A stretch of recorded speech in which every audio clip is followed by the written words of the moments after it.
Hi, Clutter Fairy fans. Welcome to the Clutter Fairy Weekly for April 27th, 2021.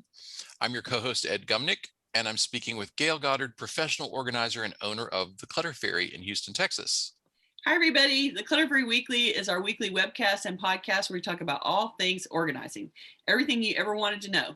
And we use your social media posts in order to drive our topics. And so we really appreciate that everybody's regularly commenting, and that gives us all sorts of fodder for our topics. So thank you so much.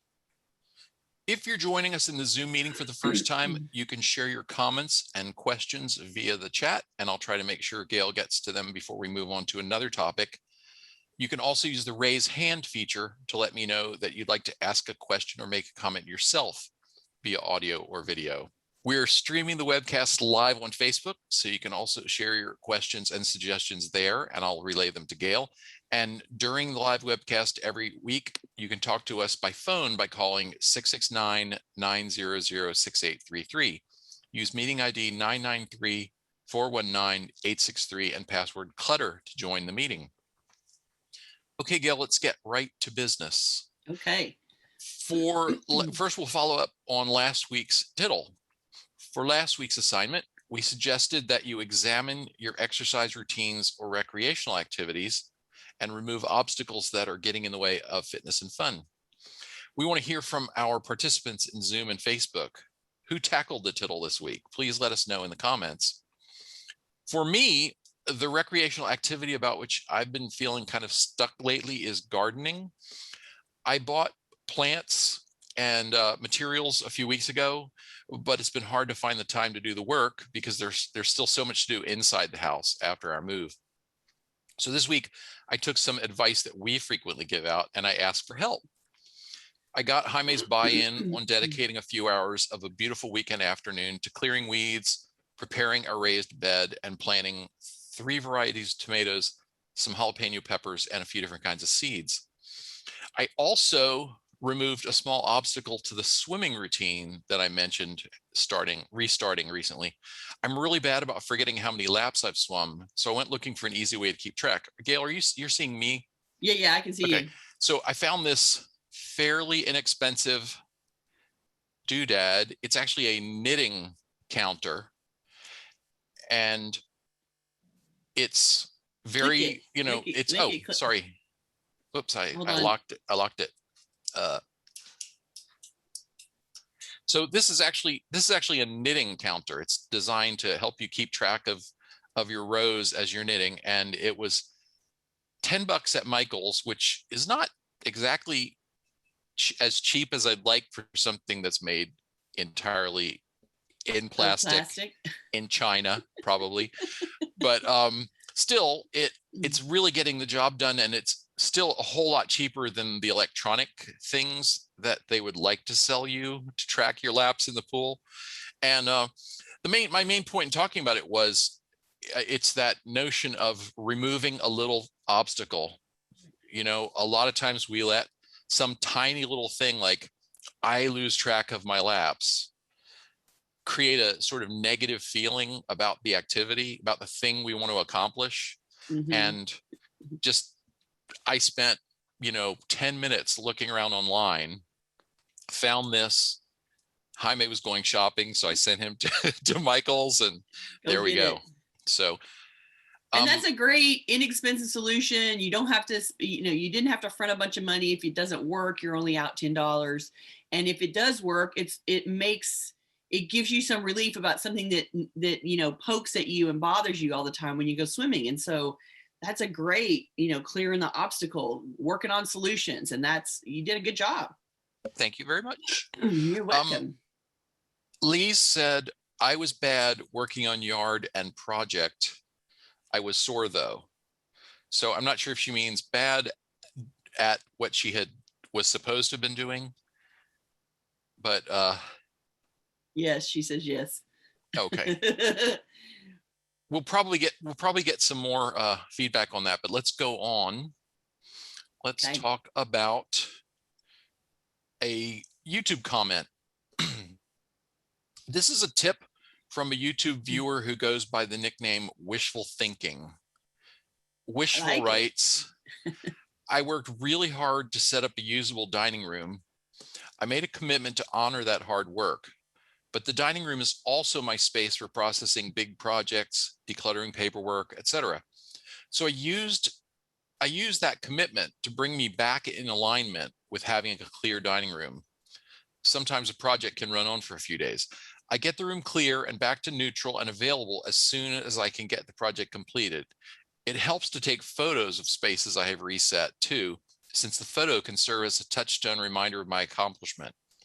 When I look at a photo, I recall how happy I was to get that space into that condition. This is a way to use positive feelings to drive new behavior rather than the old shame, blame, and procrastination game. I really love the process that you've created there. It's such positive reinforcement. And just to use the photo to remind yourself what the room looks like when it's clear and how it makes you feel when it's clear, that is such a supportive thing to do for yourself. Using the photos to support your goal of clearing the dining room back to neutral as quickly as possible is a great process. It's a wonderful new habit. I mean, it checks a whole bunch of boxes for me. I think you did a great job. Congrats on a really big win there. I love it. And I think that it can only, the idea that you have switched it from blaming yourself and feeling like a failure and procrastinating to positive reinforcement and an achievable goal. Like, I use this table all the time. I need it for things that over a day or two. It is a project table. And so your goal setting here is you want to be able to set it back to neutral as often and as quickly as possible. And that's a reasonable goal for you to, based on how you have said you use the table. And then you're using the photos of here's the great look that I like and makes me feel good as your trigger to keep aiming for that neutral dining room table. And yay, I love that whole process, and it's supportive all the way around, and it's a good balance for what you need to do there. And so great job, great job. We love it. Yes, and it's also kind of a good intro to our big topic today, because dining rooms are often a source of tension because so many people don't, you don't use them so often. A lot of people don't use them so often that they keep it always ready for a meal. And so it becomes a natural stopping point for the thing you're going to work on or the stuff you're not prepared to deal with right now, and therefore becomes a source of tension. Yeah. So what we're going to talk about today is the clutter implications of sharing space. Spouses, parents, children, roommates, housemates, and even guests who overstay their welcome can introduce extra complexity to our organizing challenges. We're going to dig into the complicating factors and suggest ways to improve your communication, negotiation, and cooperation to decrease household conflict and clutter. That's a mouthful. Right? So I want to start with a chat comment that came from a Zoom participant in a previous episode. We want to do right by our family, and what you say about balance is very helpful. So much of making a household run smoothly is about balance. It's easy to understand that fact intellectually, but it would help to get your professional advice on how we are to apply it. How can we work practically towards balance when it comes to family organization? How do we bring balance to on-the-ground clutter challenges? It seems like the better we do that balancing act, the more space in all senses of the word we'll have to help and connect with family. Thanks for this great question. It really helps focus on this topic. Balancing the needs of the household so that all feel like their needs are being addressed is a constant learning game. If you live alone, then you set all the priorities and agendas. You make all the decisions about what you're going to deal with and what you're going to live with and what you're going to allow and not allow. But if you live with someone else, you're sharing an environment that affects all who live there. Deciding what creates the most improved effect for all who live there means you have to be in discussion with them regularly about it. It requires some master negotiation skills to find the changes that work the best for all. So first and foremost, let's talk about spouses or long-term partners. My clients tend to be mostly women, so what I hear the most about in my work is the issue women experience in managing clutter with, or sometimes in conflict with, their husbands. So scenario one, he's very neat, she's the cluttered one, and he pressures her about it all the time. Or scenario number 2, he has clutter, she's more organized, and she has difficulty getting his buy-in for her organizing goals. Scenario number 3, anything in between.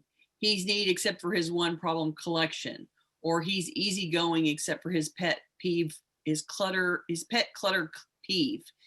She's very organized and she married a chronically disorganized person, so they're constantly in conflict about the stuff in the house.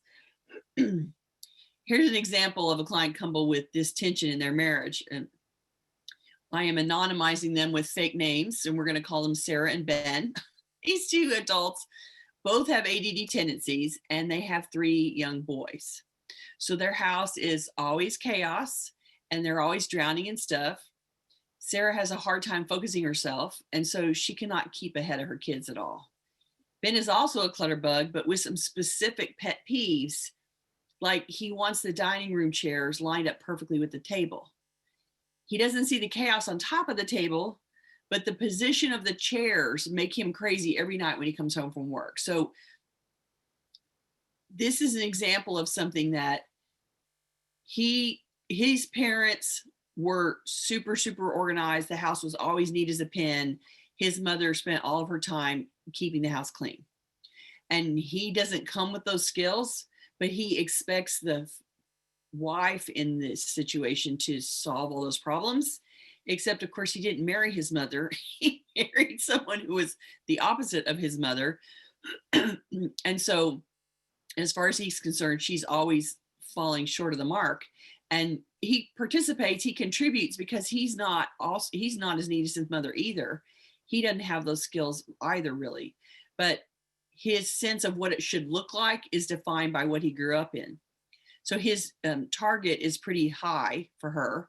And then he's an engineer, and somehow the fact that the chair, like they have this big dining room table and they sit, everybody does homework there, and there's constantly, they're getting up and down from the dining table all the time, all day long. And then he comes home from work and he comes in the back and he comes up to this dining table, and the chairs are pulled out, or they're halfway put back, or they're against the wall. They're not around the table in a very neat path. And somehow that makes him insane. And he doesn't even see that there's like this mound of stuff on the dining table that's complete. All of the detritus from the day is all on top of this table. And he doesn't even notice that. That doesn't bother him at all. What bothers him is the position of the chairs. And as soon as I had this discussion with them, it's like, oh, well, that's an easy win. At 5 o'clock, go over and, the wife can go over and put the chairs back in position, and she's done cleaning up, because when he comes home and sees the chairs in alignment, he's good. So that was an easy fix to give him the ability to come home and not be angry when he walks in the door. And it doesn't require a lot of effort on her part to fix it. And so just asking him, I asked him as part of my work with them, what would really make this better for you? What is the thing that bothers you the most? What gets under your skin the most? And he started talking about these chairs, and he comes home and every night the chairs are out of, they're not, and it makes him mad. And I'm like, wow, you're worried about where the chairs are? You don't see all the rest of this chaos? But for me, it was chaos. For him, it was background to the chairs not being in alignment. So it was an easy fix. And the story, though, is a great illustration of, what you need is, to find the middle ground. You don't have to understand where the other person is coming from. No. But you have to have compassion, and you have to have respect for how they feel. And so for him, it's probably something to do with the outline. He sees a big picture in which the chairs have a certain relationship to the table. And if that relationship is out of whack, then it doesn't work. Yeah. The table's just doing what a table does and holding up the pile of stuff, but the chairs need to be in a certain orientation, and that's how he sees it, or whatever. And that's what penetrates to him when he looks at the big picture, is the chairs in relationship to the table. Yeah. 100%. Yeah. And it was like, okay, if that's what makes you happy, then that's an easy fix. And you can, when he's on his way home, you can walk over to the dining table regardless of what's gone on today, and you straighten up the chairs, and put them back in a position, which will take you approximately 90 seconds to walk around this table and put them all back together. Maybe, 30 seconds if there's not too much chaos about the chairs, and you're done, and he comes home and he's happy. And like, how much better to have the husband walk in and go, oh, the chairs are in alignment. And then he's not triggered, he's not upset, and he can come in and be a happy guy when he comes in the house. And that makes everybody's life better, right? Super easy fix. Okay, so that was about spouses, and we'll talk some more strategies farther down. But another issue is people that you live with, or you signed up for kids, right? So you have kids, minor children at home. So you're going to have to live with a certain amount of clutter because of the kids, but enrolling them early in the chores they have to do to participate in the household is vital. The sooner you start them on their part of your shared space, the better. And if one more kid tells me that's what the maid is for, I'm going to scream. I have heard that's what the maid is for more than once. And that is just parents modeling that they let the maid solve their problem and they don't have to participate. And the kids learn the same thing from what you put out there. So that's not the truth. They're not always going to have a maid. I had this conversation with a 13-year-old one time. It's like, yeah, when you're, when you have your own apartment, are you going to pay for the maid? Who's going to pay for the maid when you're living by yourself? Oh, well, my husband. Well, I hope you marry rich. Not everybody can afford a maid, sister. And it was the most unbelievable conversation I've ever had with a little kid about, yeah, that's not my job. It's the maid's job. It's like, yeah, that is not the lesson for you to learn here, because you are not always going to have access to the maid. Let me just tell you right now, from your little 13-year-old point of view, you might think that's true, but I'm guessing not forever. So won't you have an interesting wake-up call when you're living alone and there's not a maid to clean your apartment? Minor kids, the younger they are, the more they want to participate and love you. When they get to be teenagers, it's harder. But if you are already enrolling them in things that they can do as young kids and requiring that they do it, then as they get to be teenagers, you can still expect them to do some things and participate. And hopefully you can get some compliance. So then there's those kids who are the adult children who've returned to the nest.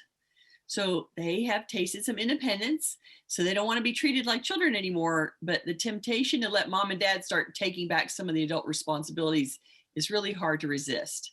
Home is a safe space to be a kid, and that's their mental space when they're at home with their parents. So defining new boundaries is really up to the parent at this point. And parents love having the kids at home most of the time. So falling into all the old routines of caretaking as if they're small children and unable to handle their own life is really easy to revert to for everybody. So we all have to agree that we're all adults now. So we're all going to participate in the care of our shared space. Another potential sharing of space would be with elderly parents. And the issue here is they've surrendered some independence because of their health or their capacities, their physical capacities, or their needs have changed, but they still need to feel like they're complete members of the household and have rights for privacy and to be respected, and they have valued input on decisions that need to be made. And so elder care has a huge impact on a family space and requires careful negotiation between elder and adult kids to make it work. And this is always complicated by whether that elder relative is still, like if that person has dementia or if that person is getting forgetful, then they want to be able to participate as a viable adult, and yet they're starting to lose some of the capacity to participate as a viable adult. And that makes negotiations difficult and requires some backup of some professional caregivers that know what they're doing and can coach you about how to deal with that kind of stuff. That gets a little bit out of my area of expertise, but I do know that as you're living and taking care of a parent who is sort of losing some of their mental faculties, having those negotiations, they want you to talk to them like they're an adult, and it isn't forgetting and isn't losing some mental focus. And you know that regardless of what you do, they're not going to remember it, or regardless of what you ask, they're not going to be able to comply. And so it makes those negotiations a little bit different, and they get skewed for how you have to interact with that person. So I recognize that that situation is very difficult. Having a housemate or a roommate is another place where you got to negotiate. The fact that 2 or more people share friendship bonds, or a desire or a need to share expenses, doesn't necessarily mean that those same people will share the same ideas about order, cleanliness, or responsibility for household tasks. So who knows what organizing style is going to show up to the table. Penny and I definitely sit on different places in the spectrum there. I am clearly, I have a more organized bent, and she organizes in sort of a project kind of way. So she will let a bunch of chaos slide until she gets to a level where it bothers her, and then she'll go and tackle it. So she sort of batch processes, and I do a little bit more frequent and more churning kind of stuff that's more it's quicker to address things.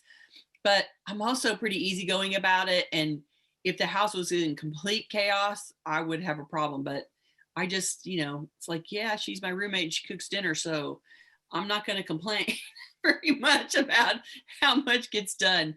And like I said, when she reaches her threshold, then she starts to tidy up, shift up, organize stuff. And so occasionally I will say, listen, we need to work on this area. It's bothering me. But then if I ask, then she jumps in and we do it together. And so we've created a good balance. And I think I'm lucky that she's not somebody who's chronically disorganized, way off the end of the spectrum. And I'm not super, super neat and uptight about being organized. And so we sort of sit in the middle somewhere, and it makes it easy for us to negotiate. Thank goodness. When last I had a roommate, our dear friend, many years ago, our dear friend David, he is much more organized than I am. He was very neat. Yes, he was very, very neat and tidy. And I'm not. I'm reasonably organized, but I think my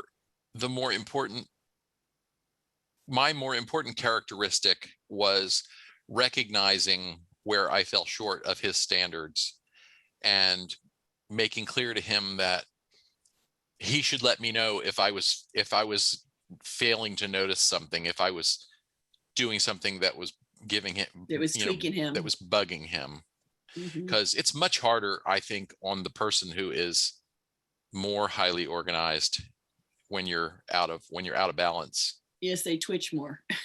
I mean, unless that person is a tyrant, in which case it can be pretty hard on the other one. Yeah. But David was never a tyrant about it. David was very compassionate and understanding.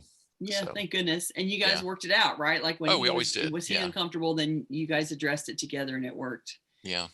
The benefit of being roommates instead of spouses, that you don't have all that other stuff in the way of negotiation. It's harder for spouses because there's a whole lot more going on for them, right? Yeah. It's harder. It's harder to separate deeper stuff. Yeah. Right. Exactly. So the last category of shared space, people who share spaces, is really house guests. And sometimes circumstances arise where someone comes to stay as a guest, and they end up sticking around long enough to become de facto members of the household.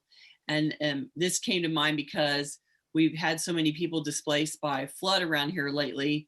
But they also get displaced if here's a fire, here they're doing a renovation project, whatever. And lately, they sell their house and they don't have anywhere to go yet. They haven't bought another one. And so they end up staying somewhere while they look for a house. And so you may end up with a house guest that you thought was going to be there for 3 days, and they end up being there for 3 months. So then you have the issue of unfamiliar habits and schedules that are not in alignment. And there's things that can create messes and misunderstandings between house guests. And so it's another situation of where you have to negotiate about this stuff.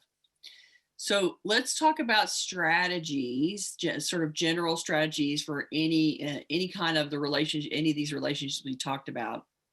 I think the first thing here is really you want to recognize, and it's sharper if you think of spouses as the most minefield laden emotional relationship where you have to negotiate, trying to come to this conversation with turning off your emotional triggers about why this is a problem, finding really neutral and new ways to talk about it uh, will help with the negotiation. But you really, as you start this process, part of what you want to aim for is what's the common ground between the two of you? What would be some goals on which you both agree? And the wider apart you are, the more one person is super neat and one person is really chaotic, the harder and the more work it will be required to make this happen. But there's always some common ground that you can both agree on. And my original clients, married couple, the common, the husband got tweaked before the wife, and frankly, the wife would never get tweaked. She's chronically disorganized, and she would let it go until she was completely buried in stuff and never notice it. So the common goal that they agreed on was that he could deal with it up to a point, and he had a pretty high threshold. But then when he hit his threshold, she had to do something, even though she wasn't willing. She wouldn't be triggered normally, because frankly, she would never be triggered. She would never reach a place where it was too much for her. So in order to, they agreed that they didn't want the husband to be mad all the time. They agreed that they didn't want to get a divorce over the clutter. And so the goal was he would he would live with it up to a point. And then when it got to him, he would say, okay, I can't take this anymore. And she would be willing to participate with him to get it back down to a level that he was willing to live with. And not getting a divorce is a good compromise. It's a good goal. Let's not get divorced. But this is how two people that were sort of on the cluttered end of the spectrum were able to negotiate the fact that one of them was always going to get triggered before the other one. And frankly, she would never get triggered ever. So of this is too much. So they worked it out, and they've been they live with a level of clutter that I would find terrifying. It would make me insane, but it works for them. And when it tips the scale, they dial it back. I go over there and I shovel it back and move things around and reclaim enough space that he feels comfortable again. And that's how we do it. So it works. And, part of their coping mechanism was to hire an organizer to come in and start helping them work on it. And that's how my business was born, by the way. You do have to recognize the need for compromise. This is an important strategy, especially if you have very different organizing styles.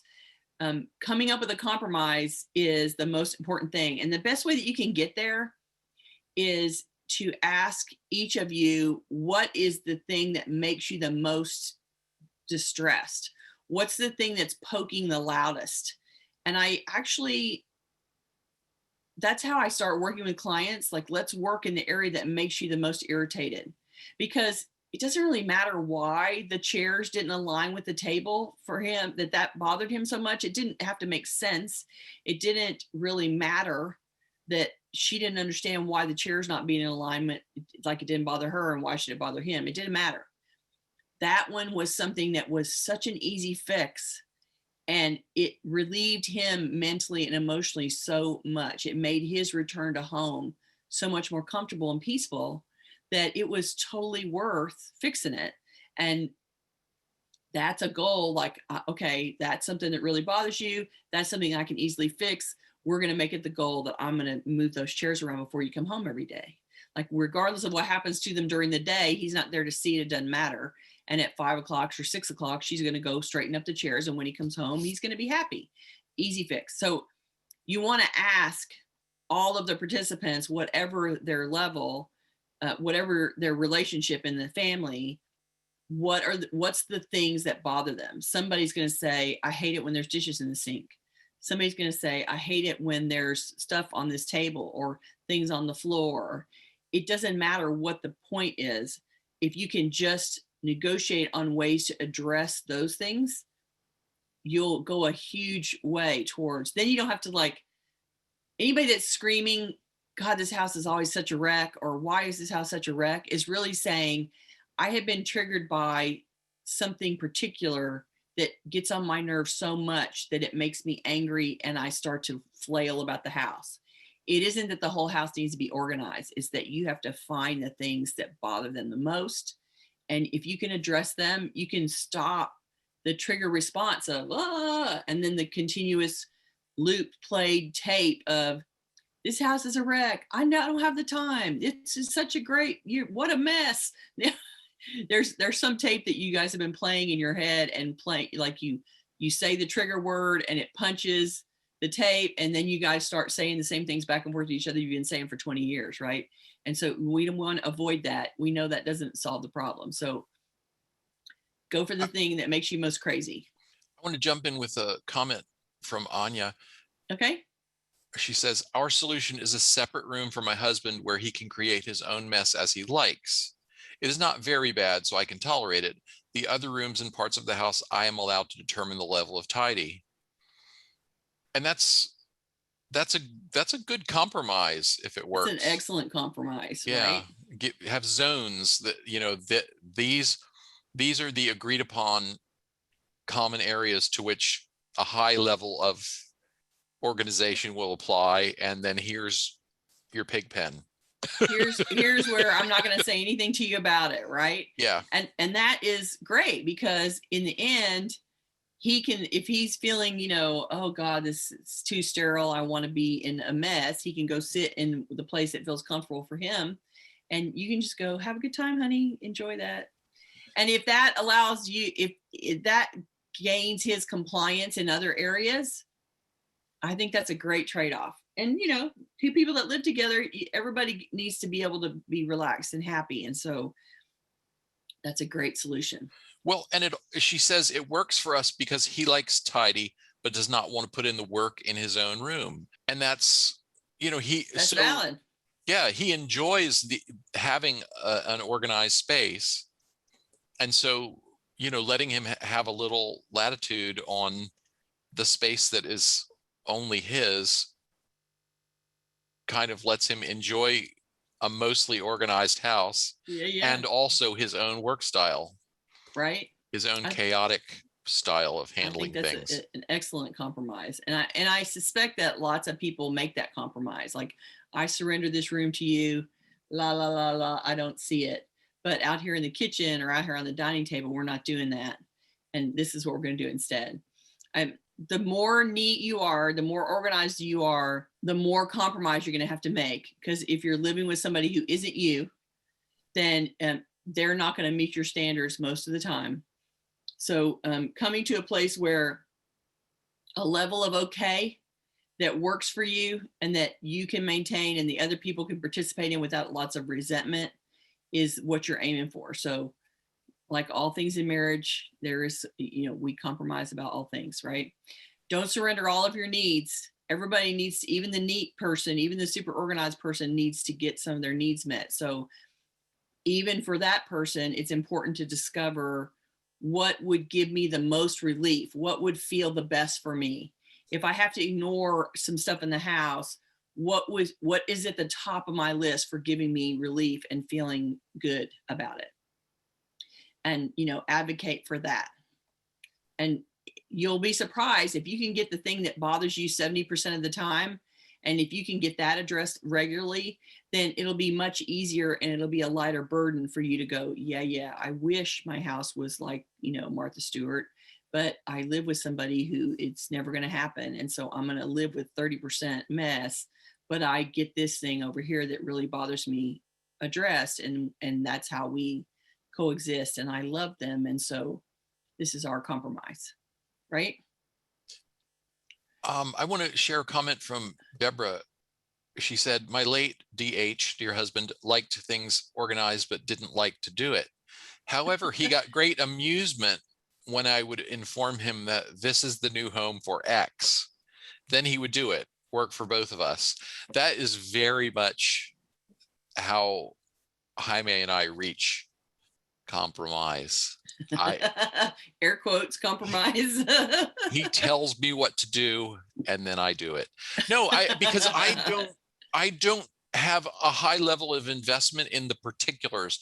I like things to be tidy and organized, but I don't care if it's in this room, in that how cabinet, that tidy is built, right? how it's built.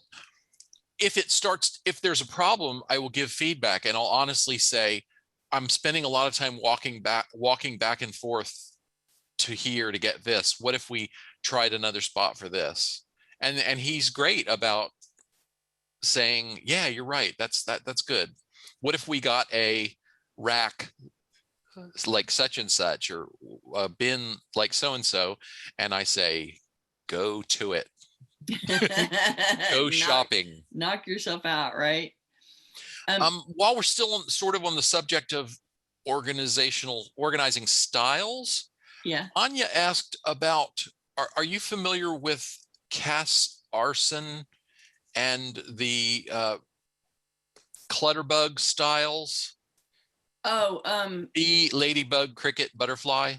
Yes, I have heard about that. Yeah, I'm not super familiar though. It's interesting, and I'm gonna share a link to there's a quiz that I'm gonna share okay. to everybody in the Zoom, and I'll also put it in the show notes for a quiz to find out what kind of clutterbug you are. But it's about orientations to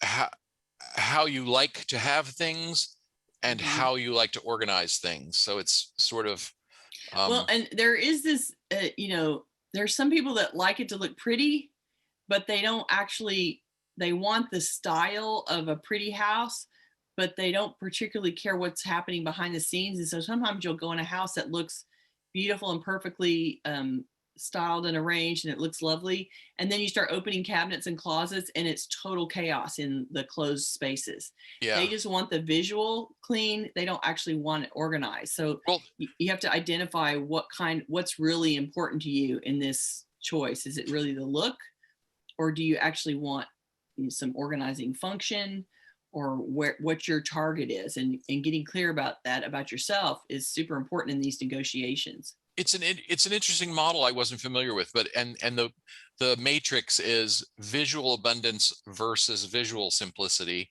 and organizational abundance, micro solutions, versus organizational simplicity, macro solutions. What sort of, what we would call bigger buckets, right? Macro solutions. So that's interesting, and we might look into that and talk about it some more. Yeah, we might need to cover that later. And Jane says she has a TV show on HGTV. Oh, there you go. Okay. Which, cool. Of course, I have not seen because you don't ever go to HGTV. I don't even have cable anymore. Okay, so one of the strategies is that you have to have really honest conversations about this before somebody is angry. Reaching the boiling point is the worst possible time to have this discussion. So this is all part of not triggering your habitual angry response to this situation. If you've been living with this person for any amount of time, you guys already have a tape. Each of you has a tape in your head, and it gets triggered when somebody says specific words like, why is this house always a wreck? Or I can't believe, look at this mess, or whatever it is that sets people off. And then your tape plays and y'all just start having the same fight again and again. So you don't want to have this discussion while you're having that fight. You want to have this discussion when everybody is neutral, and you want to work really hard about being honest and not saying you're such a mess or I can't live with your chaos, but instead having a conversation that is, it really bothers me, this stuff on the counter in the kitchen really makes me crazy, and it would make me much happier in the house if we could figure out a way to keep this clear most of the time. So asking for what you really want and having this conversation when everybody's calm and not directly before or after you have an argument about it, and trying to stay as neutral, emotionally neutral as possible, and be respectful that I feel this way and it doesn't matter whether you understand it or not. this is what I need to be happy in the house. And you can't be, I need it all my way or I'm not happy. That's not compromising. But you can say, these are the things that bother me the most, or these are the things that upset me the most, or these are the things that make me feel uncomfortable, unhappy, not enjoying my house. And so can we work on these areas together? Can we come to some compromise around them? You really don't want to be using the languages of blame and shame. You know, when somebody is saying to you, this house is a wreck, why can't you? What is the problem here? It's such a disaster all the time, yada, yada, yada. You really want to say instead, when I come home from work and I see the chairs out of alignment, it really makes me unhappy. It really makes me angry. And then I feel bad that I walk into the house and I'm immediately angry when I first come home to see my family. And so it was helpful that the husband was able to tell me instead of to tell his wife. Like, we were all standing there together, but I asked the question and he answered me. And so then I'm not in a marriage with him. And so it was very easy for him to tell me, I get angry and it bothers me. And then I feel bad because I come home and I'm immediately angry in front of my wife and children. And so it's like, well, that's an easy fix. Oh my gosh. And I turned to her and said, oh, you can, then you can go put the chairs in alignment and he'll come home and be calm. Like, that's the easiest clutter fix I've ever heard of. So it's harder if you don't have, a neutral negotiator, right? Which is part of why you have an organizer come and help, because sometimes it helps make those conversations go well. But if you have to do it between each other, then you just have to try really hard to not doing it when you're angry, and be respectful of each other, and don't be blaming and shaming. You want to talk about specific things that bother you and how it makes you feel and how it would improve your participation if we could come up with a solution together. On the subject of boundaries, Tammy writes, I have OCD and get triggered by seeing a sink full of dishes with food at a friend's. I wash till I see a clean sink, but I think it bothers her. And there was more feedback in the chat, kind of from both directions, because on the one hand, maybe she needs the help and appreciates it. But on the other hand, you can make people feel judged. You can, like, I didn't ask you to clean my dishes. Now I feel bad because you drew attention to my mess. And reflected that you have a judgment about it, right? Like, if you go over to somebody else's house and start cleaning, then it may be your OCD in action, but it may also, to the person whose house it is, feel like you're having a judgment about, I can't be in this house because it's a mess and I think it needs to be cleaned immediately. And so it's definitely a way of triggering everybody's stuff.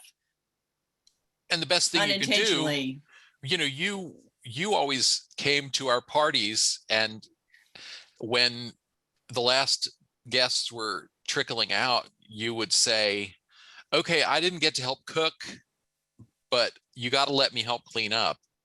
And we would say, yes, thanks, because we didn't feel judged at all. We were exhausted from our cooking overachievements. And so we were, like David and I, or Jaime and I, are always happy for you to jump in on washing dishes.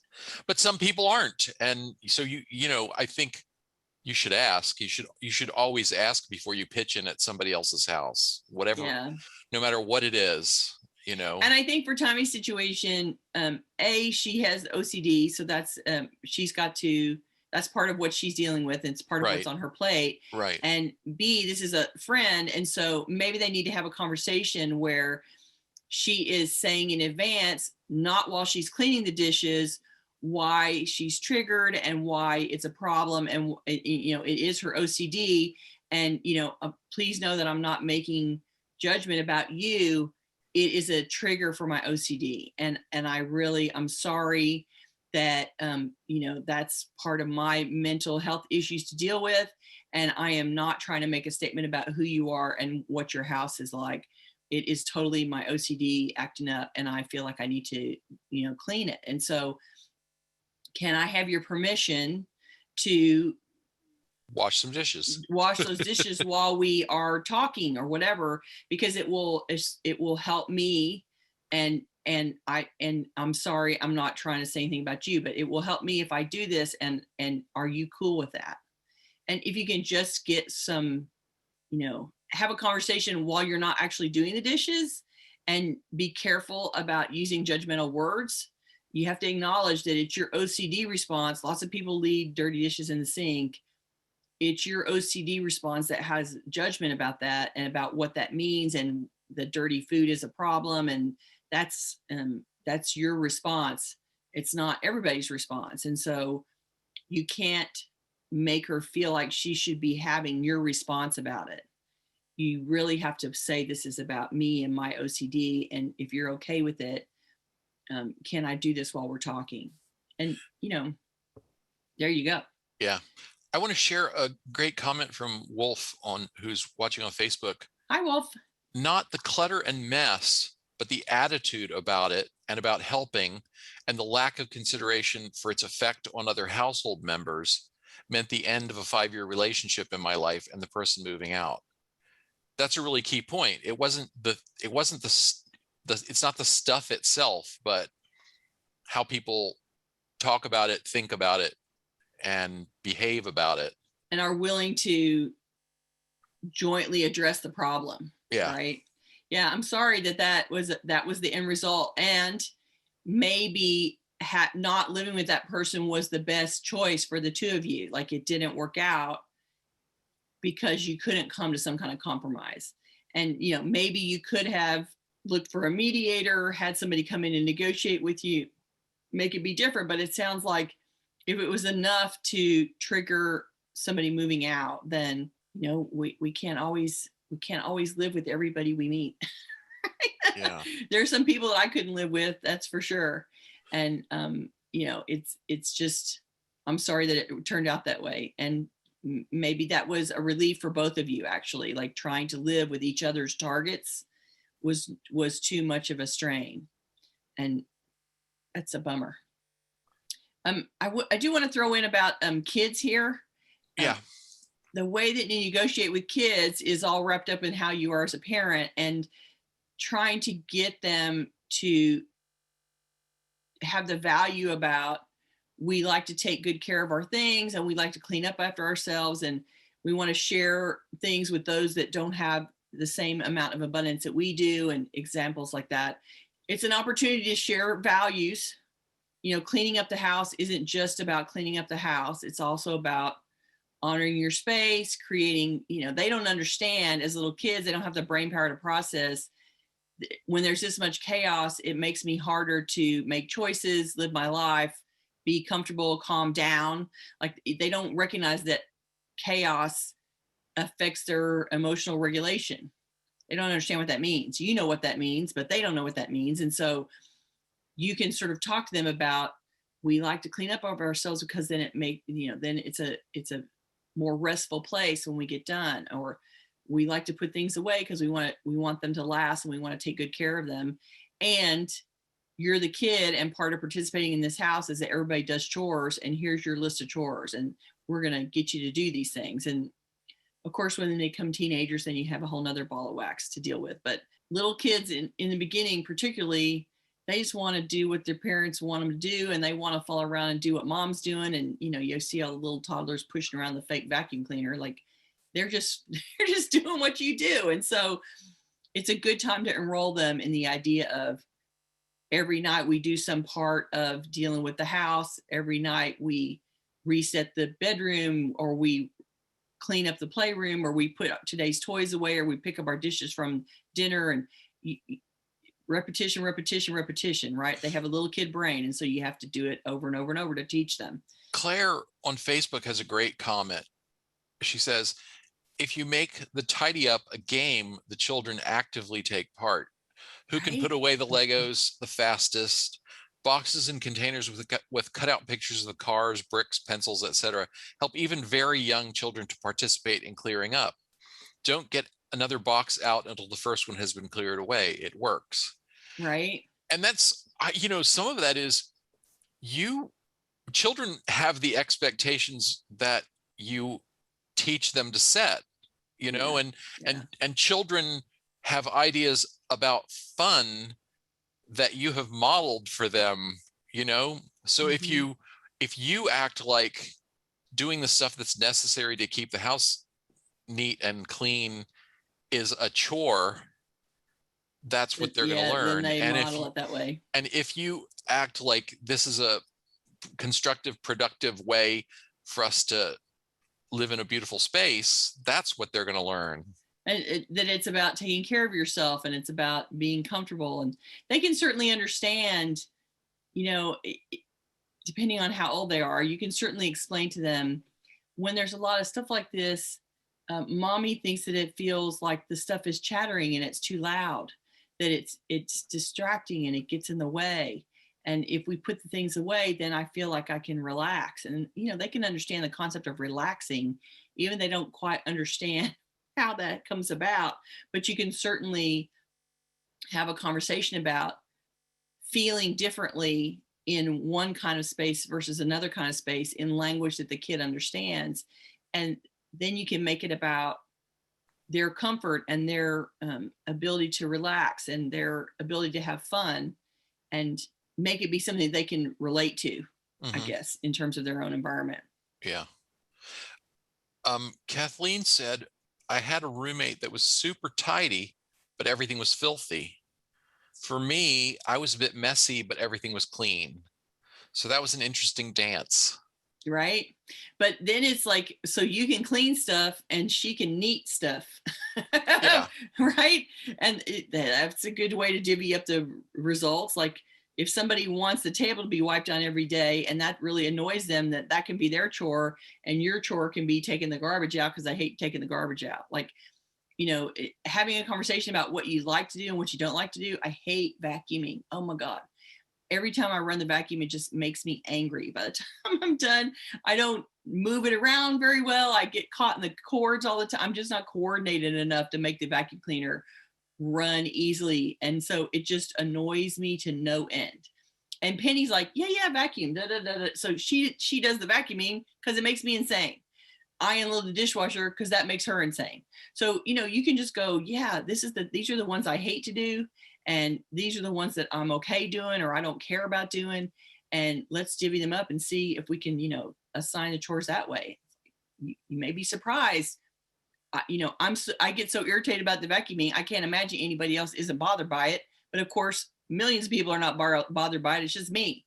So you'd be surprised what the other person is willing to do. They don't mind sweeping the floor. They don't mind dusting the stuff, whatever.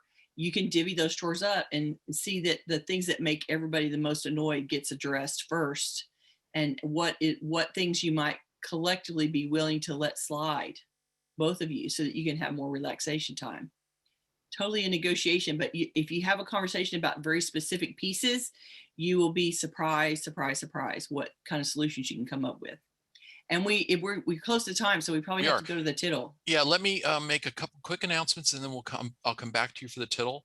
I want to remind our viewers and listeners that we have a YouTube channel with more than 150 videos on a wide variety of organizing topics, going back as far as 2009, something like that. Go to cfhou.com/YouTube. Subscribe to our channel on YouTube, and then click the bell icon next to the subscribe button if you'd like to get notifications whenever we post new content.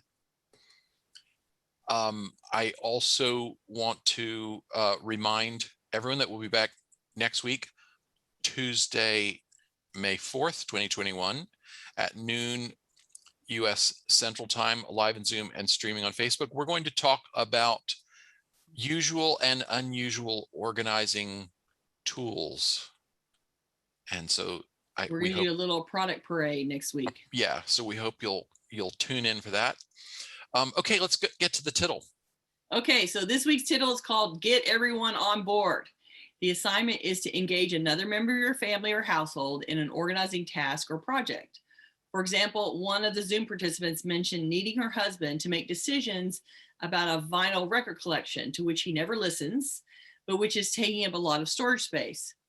So as you discuss the task or the area in question, set aside your judgment or your blame or any history the project may have, all the other arguments you've had about it.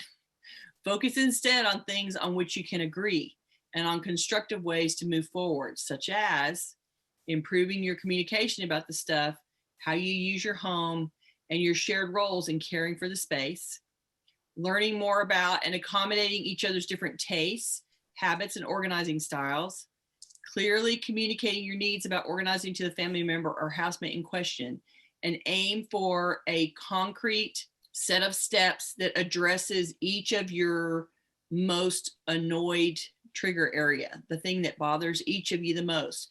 And don't care if you doesn't matter if you understand what it is, but everybody gets to say, this makes me the most crazy. And then you guys can collectively bargain about a way to address that solution, come up with a solution to address that problem. And let's see if we can have some successful negotiation out there. Can't wait to hear how it goes. Go team, go. Okay. If you're watching this on YouTube, we would love for you to join us live. To receive notifications about upcoming events, we invite you to join the meetup group by visiting cfhou.com/meetup. You don't have to be in Houston, even though it's still called the Houston Clutter Coaching Meetup Group. We have members in from all over, pretty much every English-speaking country on the planet. You can also follow us on Facebook by going to cfhou.com/Facebook, or subscribe to our mailing list by visiting cfhou.com/subscribe. We love to hear from you, so please send us your questions, comments, and topic suggestions in the YouTube comments, on Facebook, or anywhere that you find us. And you can always reach us through our website at clutterfairyhouston.com. Ta-da! We are so glad that you came and joined us today. Thank you again for everybody that participates. We love having this community built. It's so much fun here, and we enjoy it every week. We will see you next time. Bye-bye. Bye.